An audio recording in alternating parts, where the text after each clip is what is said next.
What's going on, everybody? Welcome back to another episode of the Daily Groomer podcast. I'm your host, Alex, and today we're digging into one of the biggest questions grooming business owners face. Should you stick to grooming only or expand into other services like boarding, daycare, and wellness?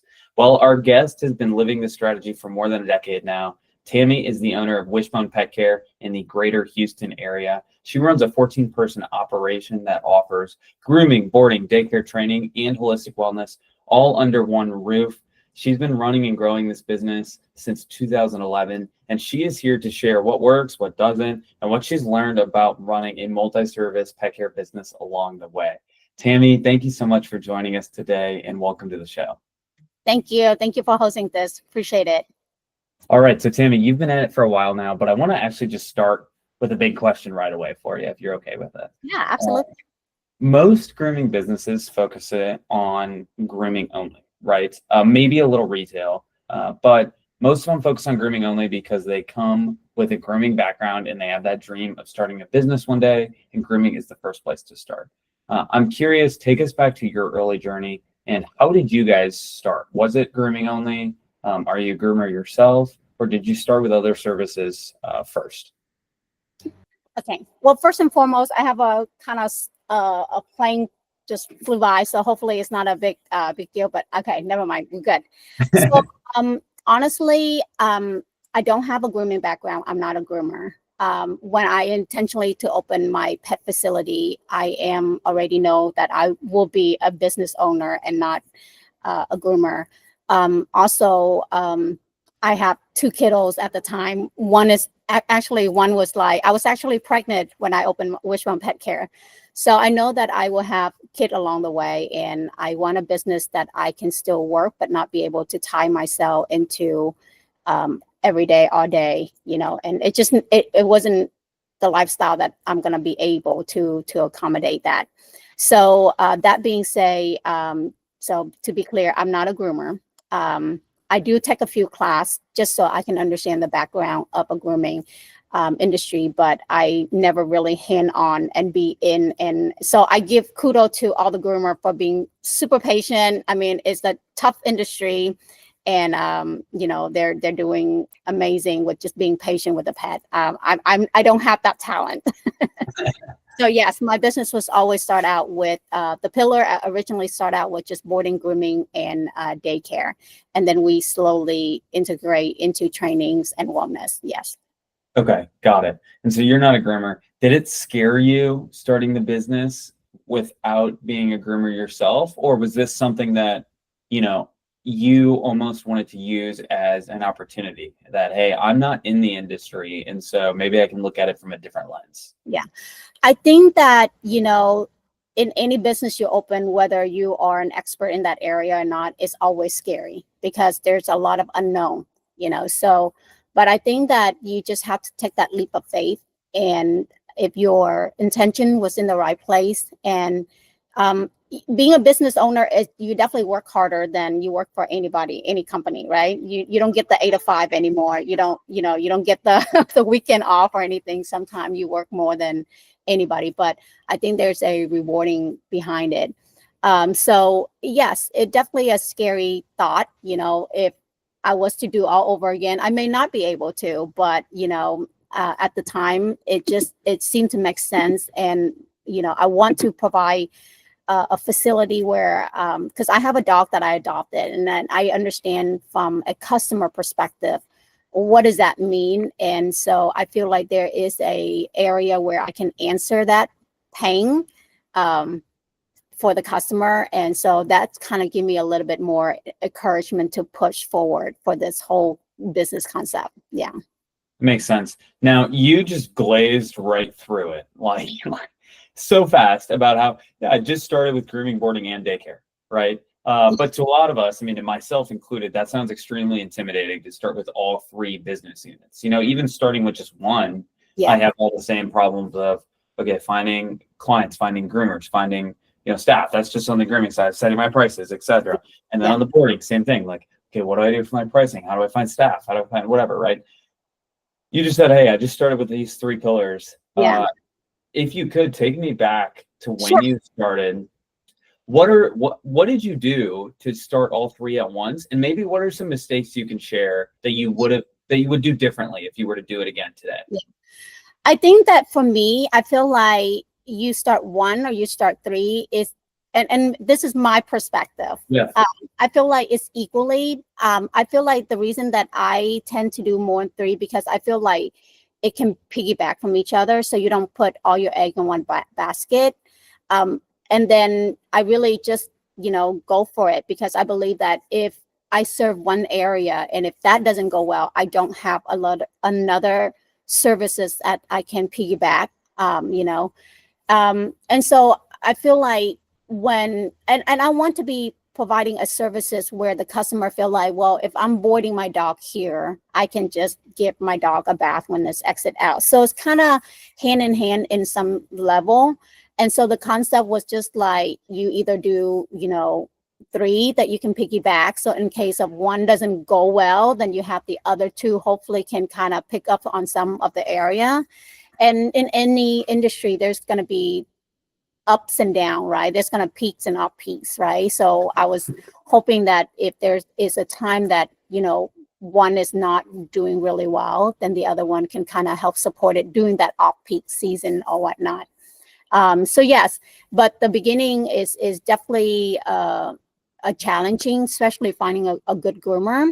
I have to say that there's some blessing in there, because my first groomer literally saw the sign and knocked on the door and say, "Are you hiring?"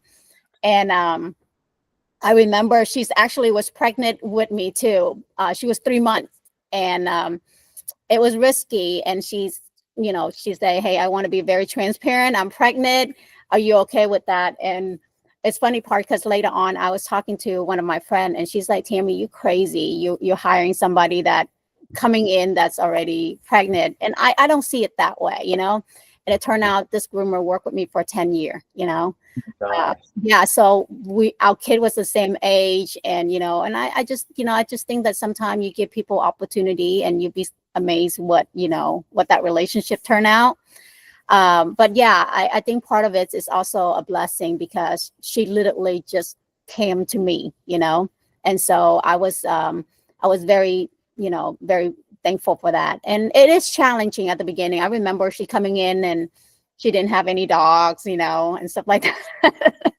And that was kind of scary to kind of have those flashback now that we talk about this, But I think that, yeah, my intention was like, how do I be able to put a little bit of egg in different basket, and hopefully if, something will grow and then another one will kind of help later on. So that's what's the whole strategy behind it. Sure, that makes sense. And to a lot of us that have single service opportunity or options right now, like I, say I run just a grooming salon. Obviously, that is the goal in the vision, is that, if I have a multi-service model, clients can come in through one door, like boarding, and then use other services like grooming or vice versa, etc. But, I know things don't always go to plan. And so I'm curious now, 10 years later, obviously you've added a couple more services on, but I'm curious, how do your current services today feed each other? Like, what's your honest, you're in a big-ish market like Houston. What's your honest, 50,000 foot view of, okay, I have these 5 services. It seems like the same customers use these 3, and the same set of customers use this one, and et cetera. What's kind of your takeaway seeing all of this after 10 years now? Yeah, definitely. We have a good, handful of customers that come in strictly just for grooming. They don't, they don't need, their dog for boarding or daycare. And then we also have customers that start out with 3 pillar, which is they're boarding their dogs while their dogs is boarding, their daycare and their grooming. And as a dog getting older, they're taking back, and they're like, "Oh, I'm not traveling much anymore," or "I have senior dogs." And we don't provide in-home, any sort of in-home pet sitting and stuff. So we'll point that out to other people. And we recommend them to certain, other business or other people that we may know in the area that may do those sort of services, right?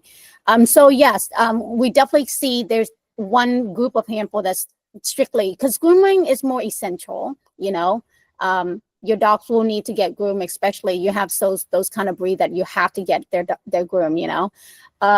So there is a handful of customer that's strictly for that, but I think that really at the, you know, fast forward until now, which is going on 14 years, grooming, boarding, and daycare is still very a top pillar, even though we add in like the training and wellness is something that I personally are really close to my heart, because I believe wellness is a big deal for a human, us, and also for our pets. So that is something that later on, you know, I kind of have that come in. Training is our last services, the last pillar that is pretty new to us, but ultimately is not where I focus most on, to be honest.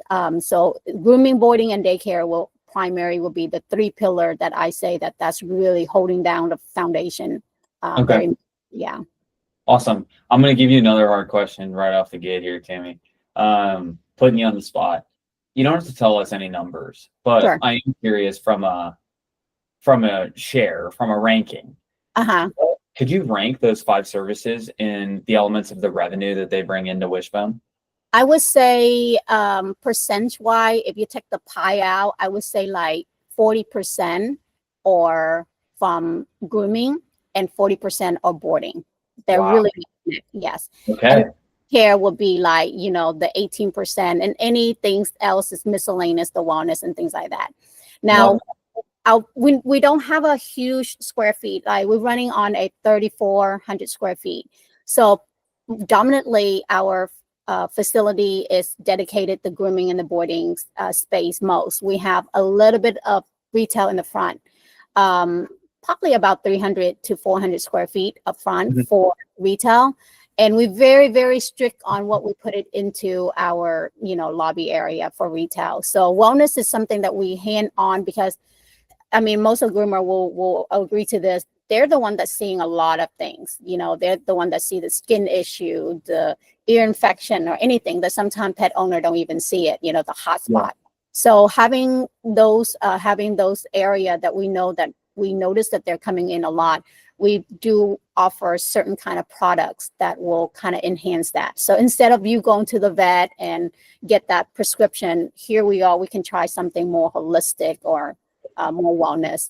Such a smart, like, I don't even mean to sound like, you know, abstract here, but such a smart, like, upsell opportunity there is, you know, if you do carry those wellness products and carry a decent margin on them, having the groomer recommend a wellness product to solve a certain issue or offer some sort of preventative health, in having that product on hand probably does increase that average ticket size for you guys quite a bit.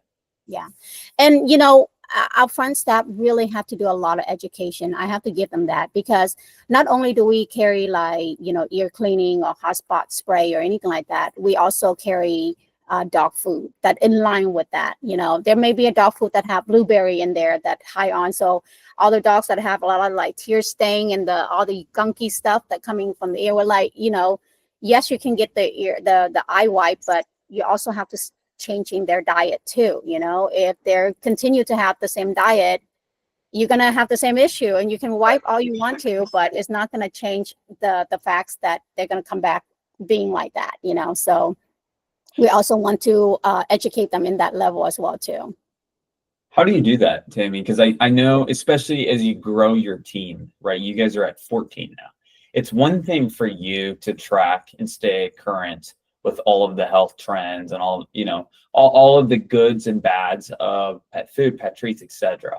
But it's another thing for your staff to stay motivated, to stay up to date with all that sort of stuff. How do you make sure that your staff is educated so that in turn your pet parents are educated? Yeah. For me, I believe it starts from me.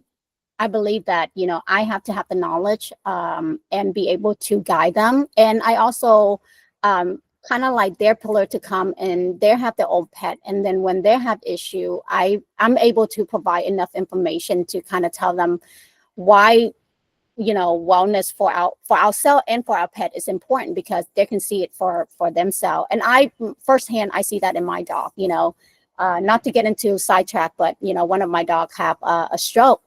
And at the time, I thought he's, you know, going to have a brain tumor, because that's what the vets say.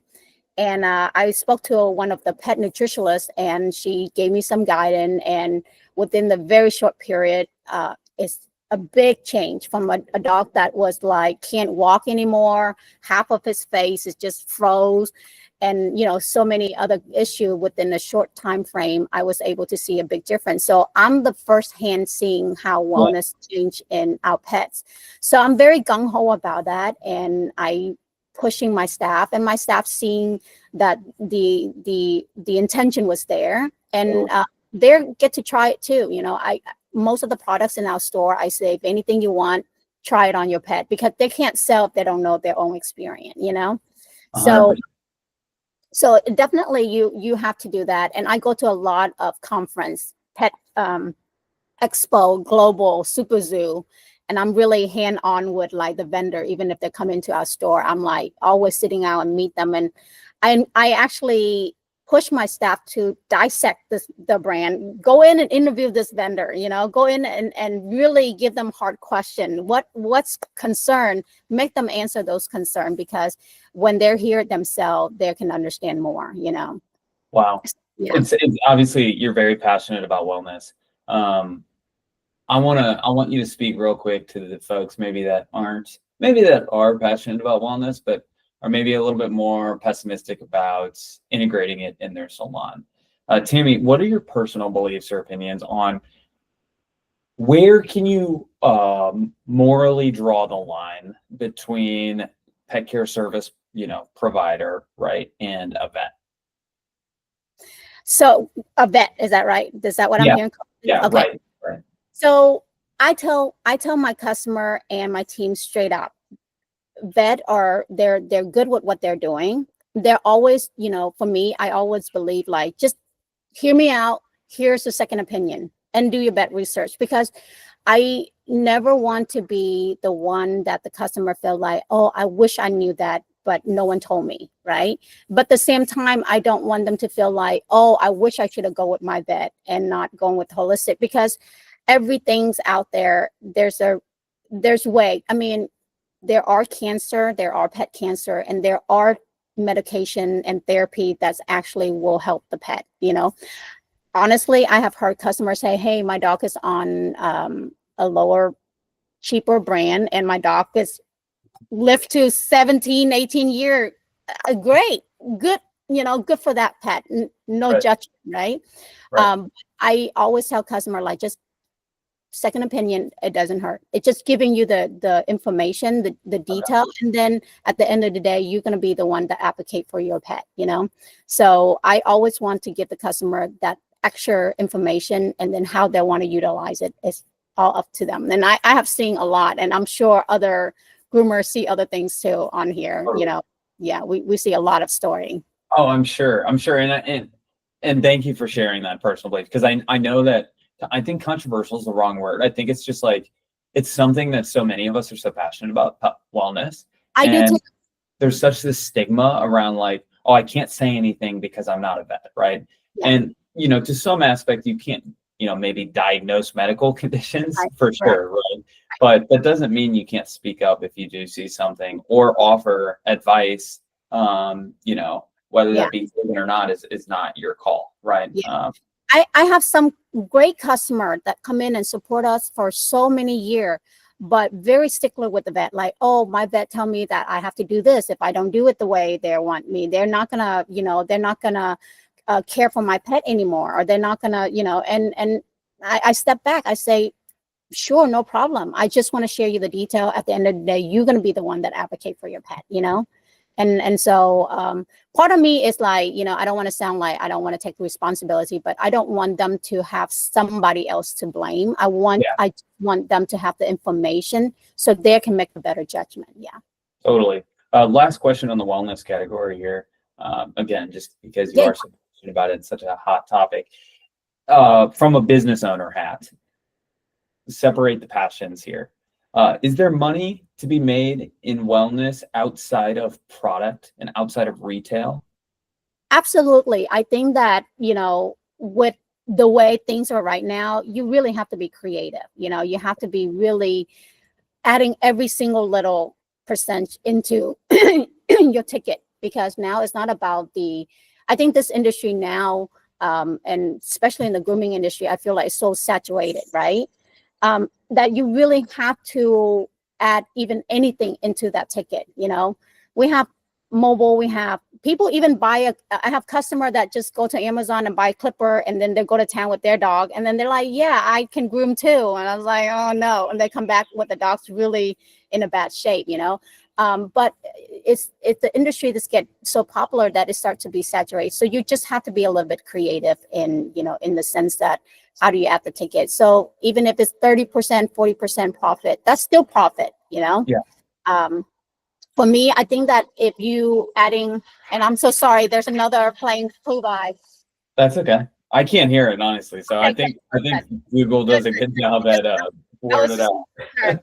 So I think that even if the profit is little, but it give you more of an expert, right? Okay. And Yeah. something you can leverage that, right? If somebody, I believe this, if a customer walk into your salon and you are a groomer and you can do beautiful work and you give them recommendation that's outside of just being a groomer, it just gives you a little bit more of leverage, like, oh, this is really a professional and expert in that, So I believe definitely not just the money, but also the credibility as well.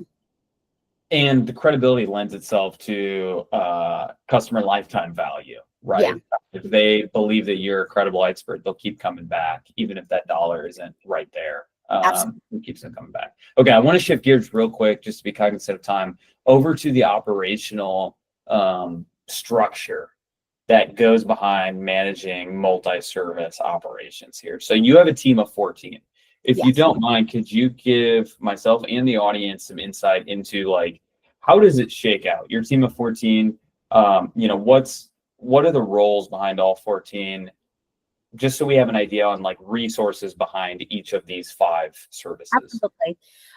So I have 2 bather, I have 3 groomers, I have kennel techs that working with the boardings area. I have 1 manager, and I have 2 VA in the Philippines that Awesome. work. And then I have a part-time social media that's also work with me. So I typically come in and I kind of just dabble into the things. My staff hate me showing up and their way. So sometimes they say, boss, can you like move on the side, please? Right. Which is, it's a bittersweet. And I told them that. I was like, I love that you guys don't like me or don't want me to be here. But at the same time, I feel honors that, you don't need me to be here, Totally. I love the way you put that. It is so bittersweet. Like, if you can build your team to not like you being around, it sounds backwards, but you did a good job. Yeah. And I would tell them like, oh, in that week, and my manager will stop me and they're like, you going out of town, right? And I was like, no. I'm just saying that I have certain things. And they jump into the conclusion like I'm going out of town. I was like, no, I'm not going out of town. Don't hurry to kick me out yet. So but my team are amazing, and we really tied on teamwork. Like, I think I'm a type that I will show them that I will roll up my sleeve before I allow them to do it. And I think that that's kind of hopefully set out a morale that I'm not going to ask you to do something that I can't do or won't do. And I think that's why we have a good niche. Yeah, we have a good team. Okay, so of the 14, it seems like 5 are grooming specific, right? Yeah. The 2 kennel techs, I would imagine those are like more for daycare specific. 2 opening and 2 closing. So there's about 4. And then my manager. So it's kind of like the front office. And then I have another concierge person, which is a front desk person. And then I have a social media. She's primary at 1099. She have her own, side business. So she just kind of come in part-time and do some videos and stuff like that. Myself and my team, like the kennel techs, they're doing videos as well too. So that's that. And then I have 2 VA that working, in the Philippines, that doing more payrolls and stuff like that for me. I love the fact that you have 2 VAs, Tammy. I'm a big proponent of offshore talent. in just the way that it's such a leverage unlock for stuff that you're doing. I'm curious, could you give just like a quick like overview of what it's like to have, like what a VA is, what they do for you, and maybe some of the pros to having them? Because I don't think it's like a widely used method, let's call it, across the pet care services industry. Yeah. So I love my VA. Well, what is a VA, I guess, first? Oh, great question. So VA is a virtual assistant. And so I have two, and they're working offsite, of course, in the Philippines. A perk is that they're cheaper, right? So they work well. But it does take a lot of work at the beginning. I'm not gonna lie. You take boundary, you have to communicate properly, you have to be very clear. And I will admit that sometimes I'm not the clearest person. I have some sort of ADHD, so my brain all over the place. So you really have to be patient and work really, patient with them if you want to establish a good relationship. And it's hard because, I have one before that didn't work out, and it's kind of like a step back. But once you find a good one or somebody that you feel like they can work with you, he takes so much stuff off of my plate, stuff that I hate to do. He'll do it for me.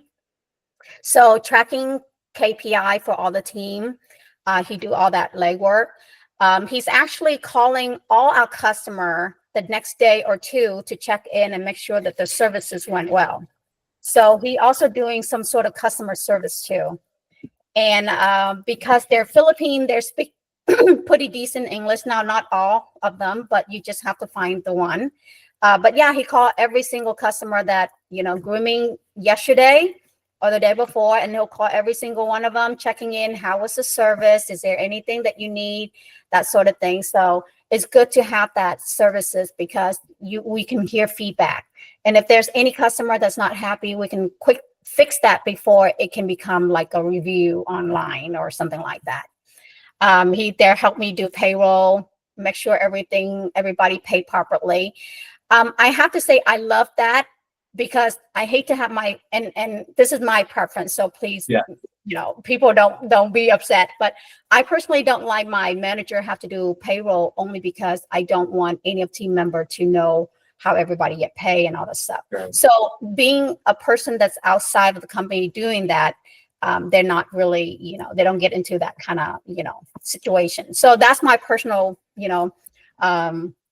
thing. But yeah, any paperwork that I don't want to do, anything that operations that I don't like to do, I can pass that to him. And so yeah. Could you just give us, you don't have to use the exact number, but could you just give us a range of what you pay this person or what you pay your VAs? I would say, so I have one that are part-time and I have one that are working about 30 hours. I will pay them so I do give them bonus and things like that too. So I give them like $7 to $8 an hour. Okay. And I just want to clear the water, because we've worked with virtual assistants a lot in the past as well. Correct me if I'm wrong, Tammi, but that is a really good day's wage for where they live, correct? You can easily, the one VA that prior to that, I pay her, I want to say like $5 an hour, you know? Yeah. And, they speak very fluent English, they can do the work and things like that. The original one was a little bit flaky with her schedule. Sure. So one of the challenges is that they have to work hours. So that's their nighttime. So a lot of time, there's other people may have some accommodation and things like that. But I believe that if you find one that are really good and you're happy with them, paying them a little bit more, they won't work for anybody else. They want to work with you, So yeah.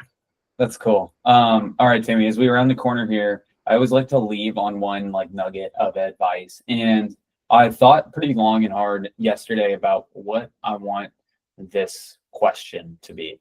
And I think I have something for you. Okay.